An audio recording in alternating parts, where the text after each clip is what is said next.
नमस्कार साथियों, मैं अतुल भारत और आज हम कक्षा 8 की इतिहास की पाठ्य पुस्तक हमारे अतीत उसका जो पार्ट 2 है, जो व्यापार से साम्राज्य तक कंपनी की जो सत्ता स्थापित होती है, तो व्यापार से साम्राज्य तक का जो पार्ट 2 है उसका भाग 2 करेंगे। और इसमें आज हम पढ़ेंगे मेनली प्लासी का युद्ध। तो अभी तक अगर आपने चैनल को सब्सक्राइब नहीं किया है तो आप चैनल को सब्सक्राइब कर लीजिएगा। इससे पहले वाला पार्ट नहीं देखा है तो वो देख लीजिएगा, मैं उसका लिंक डिस्क्रिप्शन बॉक्स और कमेंट बॉक्स में डाल दूंगा, आप देख लीजिएगा। और ऐसे ही आगे बढ़ते रहिए, पढ़ते रहिए, अपने दोस्तों तक भी वीडियो शेयर करते रहिए। चलिए शुरू करते हैं। प्लासी का युद्ध 1756 में। देखिए, इससे पहले है ना, थोड़ा सा मैं पृष्ठभूमि बता देता हूँ कि इससे पहले कैसे कैसे औरंगजेब जो है वो अंतिम सबसे ताकतवर मुगल शासक था। आपको पता है औरंगजेब जो है वह शाहजहां का लड़का था और औरंगजेब 1707 में मरा और उसके बाद में धीमे धीमे करके भारत के अंदर मुगल साम्राज्य जो है वो कमज़ोर होता गया, मुगल साम्राज्य का पतन होता गया। वहाँ पे धीरे धीरे करके जो सरदार लोग थे, जो छोटे मोटे जो उसके अधीन रहते थे औरंगजेब के, मुगल सम्राट के, वो अपने अपनी सत्ता स्थापित करने के लिए, अपना अपना राज करने के लिए इस प्रकार से कुछ उन्होंने कंपनियों के साथ में मतलब एग्रीमेंट्स कर लिए, समझौते कर लिए, इस तरीके से चलता रहा। लेकिन प्लासी का युद्ध, अब प्लासी कहाँ है? प्लासी बंगाल के पास में है, ठीक है, बंगाल में ही मान लीजिए आप। और पहले मुख्यतः बंगाल का जो सारा क्षेत्र था ना आसपास का, उसको ही ईस्ट इंडिया कंपनी ने घेर रखा था। मतलब मुख्यतः भारत का वहीं पे गवर्नर जनरल जो हुआ करता था वो बंगाल में बैठता था। तो इस प्रकार से सब कुछ चलता था। दिल्ली में तो, दिल्ली तो बहुत बाद में जाके राजधानी बनी। दिल्ली तो आप ये मानेंगे कि 1911 में जाके राजधानी बनी है, तो तब तक तो बंगाल ही राजधानी हुआ करती थी। तो प्लासी का युद्ध 1756 में अलीवर्दी खान की मृत्यु के बाद सिराजुद्दौला बंगाल के नवाब बने। ठीक है, 1756 में अलीवर्दी खान की मौत होगी और सिराजुद्दौला बंगाल के नवाब बने। और कंपनी को सिराजुद्दौला की ताकत से काफी भय था। ठीक है, मतलब बहुत ज्यादा, मतलब ताकतवर थे वो। सिराजुद्दौला की जगह कंपनी एक ऐसी कठपुतली नवाब चाहती थी, मतलब ऐसी चाहती थी जो उनके इशारों पर चले, जो उसे व्यापारिक रियायतें और अन्य सुविधाएं आसानी से देने में आनाकानी ना करे। कंपनी ने प्रयास किया कि सिराजुद्दौला के प्रतिद्वंदियों में से किसी को नवाब बना दिया जाए। मतलब जो उससे चिढ़ते हैं, जो उससे, मतलब जो चाहते हैं कि सिराजुद्दौला हट जाए, जो उसके प्रतियोगी है, प्रतिद्वंदी है, ठीक है, उनको, उनमें से किसी एक को चुन लो और उसको बना दो। तो कंपनी को कामयाबी नहीं मिली। कंपनी इस जो अपने इस षड्यंत्र में कामयाब नहीं हो पाई, इस चाल में कामयाब नहीं हो पाई। जवाब में सिराजुद्दौला ने हुक्म दिया कि कंपनी उनके राज्य के राजनीतिक मामलों में टांग अड़ाना बंद कर दे। भाई सीधी सी बात है, उसको पता लग गया कि भैया ये लोग तो मेरे, क्या कहते हैं, मेरी सत्ता देना चाहते हैं और ऐसे ऐसे मेरे प्रतिद्वंदियों को साथ दे रहे हैं। तो उसने उसको, कंपनी को बोल दिया सिराजुद्दौला ने कि अब आप ये यहाँ पे मेरे टांग अड़ाना बंद करो और किलेबंदी रोके और बकायदा राजस्व भी चुकाए। जब दोनों पक्ष पीछे हटने के लिए तैयार नहीं हुए तो अपने 30,000 सिपाहियों के साथ नवाब ने कासिम बाजार में स्थित इंग्लिश फैक्ट्री पर हमला बोल दिया।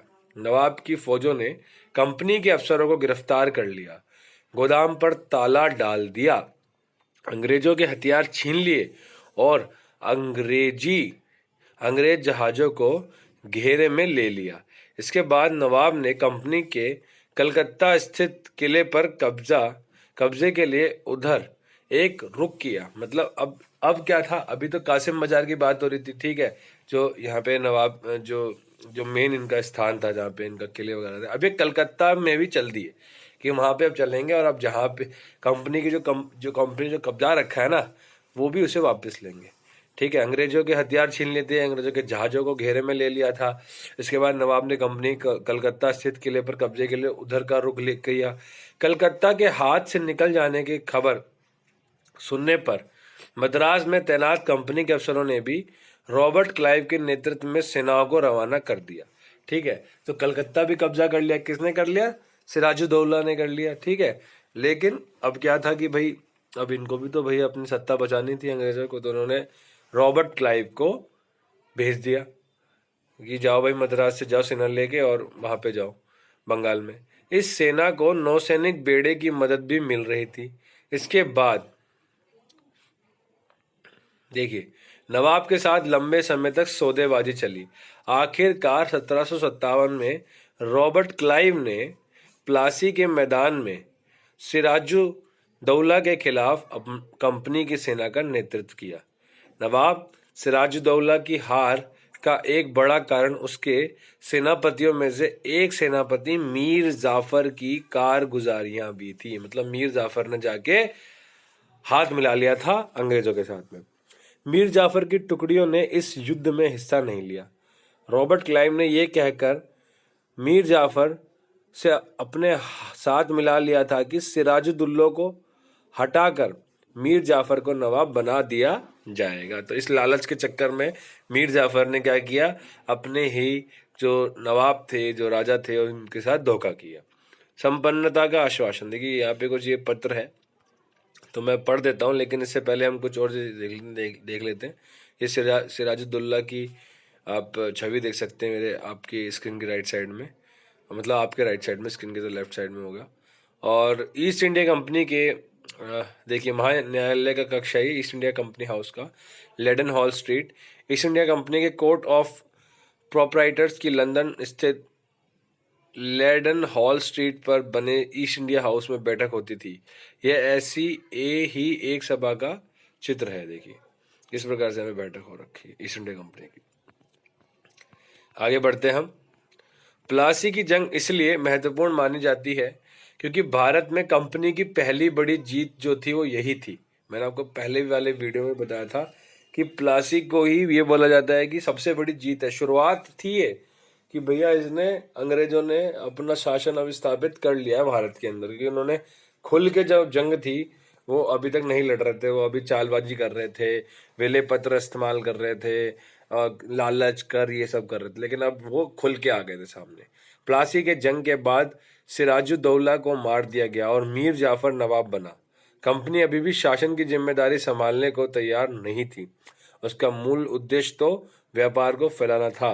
अगर यह काम स्थानीय शासकों की मदद से बिना लड़ाई लड़े ही किया जा सकता था तो किसी राज्य को सीधे अपने कब्जे में लेने की क्या जरूरत थी। ये अंग्रेजों की सोच थी। जल्दी ही कंपनी को एहसास होने लगा कि यह रास्ता भी आसान नहीं है। कठपुतली नवाब भी हमेशा कंपनी के इशारे पर नहीं चलते थे।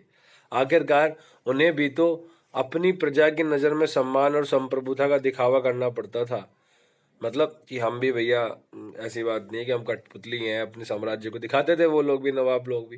अब आपको पता है कि मीर जाफर है तो फिर कंपनी क्या करती तब जब मीर जाफर ने कंपनी का विरोध किया। देखिए पहले मीर जाफर ने अंग्रेजों का साथ दिया और फिर बाद में मीर जाफर ने कंपनी का ही विरोध करने लग गया, तो कंपनी ने उसे हटाकर मीर कासिम को नवाब बना दिया। जब मीर कासिम परेशान करने लगा तो बक्सर की लड़ाई हुई 1764 में और उसको भी हारना पड़ा। उसे बंगाल से बाहर कर दिया गया और मीर जाफर को दोबारा नवाब बना दिया गया। अब नवाब को हर महीने 5 लाख रुपए कंपनी को चुकाने थे। कंपनी अपने सैनिक खर्चों से निपटने, व्यापारिक जरूरतें तथा अन्य खर्चों को पूरा करने के लिए और पैसा चाहती थी।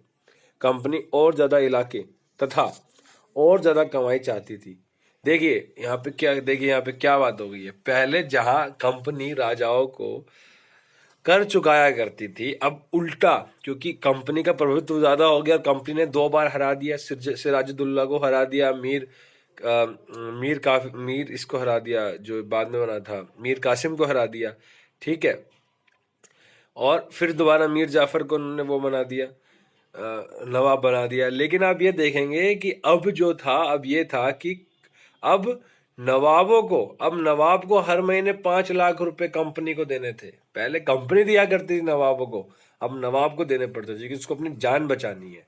तो क्योंकि कंपनी की कमाई ज्यादा इलाके चाहती थी, ज्यादा कमाई चाहती थी इसलिए, और उसके खर्चे भी बहुत थे कंपनी के, और कंपनी के पास हथियार थे। अब मतलब कहने का मतलब तो सिर्फ नवाब नाम के नवाब थे, राजा तो असल में कोई और ही था। और कौन था आपको पता ही है। 1765 में जब मीर जाफर की मृत्यु हुई तब कंपनी के इरादे बदल चुके थे। कठपुतली नवाबों के साथ अपने खराब अनुभवों को देखते हुए क्लाइव ने ऐलान किया कि अब हमें खुद ही नवाब बनना पड़ेगा। आखिरकार 1765 में मुगल सम्राट ने कंपनी को ही बंगाल प्रांत का दीवान नियुक्त कर दिया। ठीक है, मुगल सम्राट को देखिए, मैंने बताया था ना अभी आपको, दीवानी मिलने के कारण कंपनी को बंगाल के विशाल राजस्व संसाधनों पर नियंत्रण मिल गया था। ठीक है, इस तरह कंपनी की ही इस तरह कंपनी की एक पुरानी समस्या हल हो गई थी। देखिए यहाँ पे कंपनी को बंगाल प्रांत का दीवान बना दिया गया था। अब तो जो दीवान है वो दीवानी अपनाएगा, वही सारे कर लेगा, वही सब टैक्सेस लेगा, वही सारे व्यापार करेगा। 18वीं सदी की शुरुआत से ही भारत के साथ उसका व्यापार बढ़ता जा रहा था, लेकिन उसे भारत में ज्यादातर चीजें ब्रिटेन से लाए गए सोने और चांदी के बदले में खरीदनी पड़ती थी। इसकी वजह यह थी कि उस समय ब्रिटेन के पास भारत में बेचने के लिए कोई चीज नहीं थी। प्लासी की जंग के बाद ब्रिटेन से सोने की निकासी कम होने लगी और बंगाल की दीवानी मिलने के बाद तो ब्रिटेन से सोना लाने की जरूरत ही नहीं रही। अब भारत से होने वाली आमदनी के सारे ही कंपनी अपने खर्चे चला सकती थी। इस कमाई से कंपनी भारत में सूती और रेशमी कपड़ा खरीद सकती थी, अपनी फौजों को संभाल सकती थी और कलकत्ते में किलों और दफ्तरों के निर्माण की लागत उठा सकती थी। देखिए यहाँ पे आपको समझ में आ गया कि किस प्रकार से धीमे धीमे करके अपना साम्राज्य स्थापित करने लगी कंपनी, और कैसे राजा महाराजाओं को मतलब उनके खिलाफ प्रतिद्वंदियों में लड़ाया, नहीं लड़े तो युद्ध किया तो उसके बाद में फिर बाद में उनको दीवानी दे दी। अब सारा संसाधन उनके हाथ में था। जहाँ पहले उनको सामान खरीदने के लिए, अपने खर्चे निपटाने के लिए ब्रिटेन से सोना चांदी मंगवाना पड़ता था, अब वह जरूरत नहीं पड़ी। अब उनको सीधे सीधे अब वो यहीं पे इतना उनको पैसा मिलता था कि वो सारी अपनी ज़रूरतें यहीं से पूरी कर लेते थे। तो ये सारी जो बातें थी, इससे पता लग रहा था कि वह आर्थिक रूप से बहुत मजबूत होते जा रहे थे, और राजनीतिक रूप से तो अब वो हो ही गए थे, क्योंकि उन्होंने धीमे धीमे करके वह कब्जा रहे हैं सारे इलाकों को, तो वो आर्थिक और राजनीतिक रूप से मजबूत होते जा रहे थे। कंपनी के अफसर नवाब बन बैठे। ठीक है, नवाब बन बैठे। नवाब बनने का क्या मतलब है? नवाब लिखा है यहाँ पे, नवाबी है इसका मतलब। इसका एक मतलब तो यही था कि कंपनी के पास अब सत्ता और ताकत थी, लेकिन इसके कुछ और फायदे भी थे। कंपनी को हर कर्मचारी नवाबों की तरह जीने के ख्वाब देखने लगा था।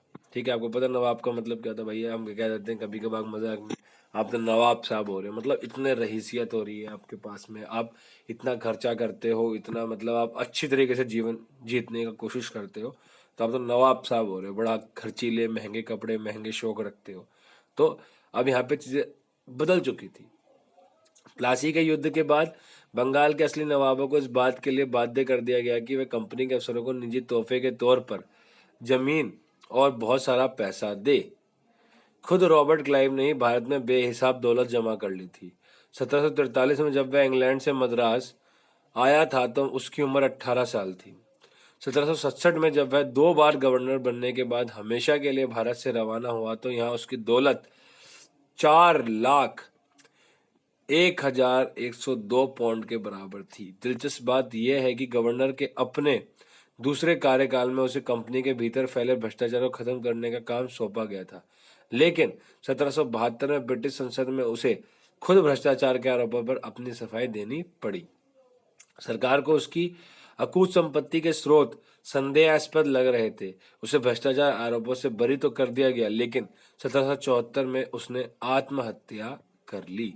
कंपनी के सभी अफसर क्लाइव की तरह दौलत इकट्ठा नहीं कर पाए। बहुत सारी बीमारियों और लड़ाई के कारण कम उम्र में ही मौत का निवाला बन गए। इसके अलावा उन सभी को भ्रष्ट और बेईमान मानना भी सही नहीं होगा। उनमें से बहुत सारे अफसर साधारण परिवारों से आए थे।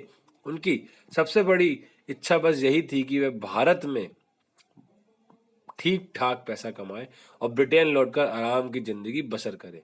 जो जीते जी धन दौलत लेकर वापस लौट गए, उन्होंने वहां आलीशान जीवन जिया, जिसमें से एक रॉबर्ट क्लाइव भी था, जैसे आप सुन रहे हैं। उन्हें वहां के लोग नवाब कहते थे। ये भारतीय शब्द नवाब का ही अंग्रेजी संस्करण बन गया था, क्योंकि उनको बोलना तो आता नहीं, नवाब तो नवाब साहब ऐसे बोलते थे। उन्हें लोग अक्सर नए अमीरों और सामाजिक हैसियतों में रातों रात ऊपर आने वाले लोगों के रूप में देखते थे। नाटकों और कार्टूनों में उनका मजाक भी उड़ाया जाता था। तो अभी कंपनी का फैलता सेशन है, जिसमें हम 1757 से 1857 के बीच की बात पढ़ेंगे। आपको पता है 1857 में क्या हुआ था, हमारा जो प्रथम स्वतंत्रता संग्राम जो शुरू हो गया था, जिसके मंगल पांडे ने जिसने जिसने वो चिंगारी जो थी वो लगाई थी, और फिर वो बारूद बनकर बाहर निकला था, और उसके बाद ही हम लोग आज़ाद हो पाए थे। तो यहाँ पे ये जो हम यहीं तक करेंगे इसकी प्लासी का युद्ध को, और आप समझ गए कि प्लासी का युद्ध किस प्रकार से एक ऐसा युद्ध था जिसने अंग्रेजों के शासन की नींव डालनी शुरू कर दी थी, जिसमें रॉबर्ट क्लाइव, सिराजुद्दौला, मीर कासम, मीर जाफिर, ये सब बहुत महत्वपूर्ण वो है, और कुछ सन है जिसमें आपको सारी चीज़ें पता लगेंगी। तो मैं आशा करता हूँ आपको वीडियो अच्छी लगी होगी, और नेक्स्ट हम कंपनी का फैलता शासन नई वीडियो में लेके आएंगे। जय हिंद, जय भारत।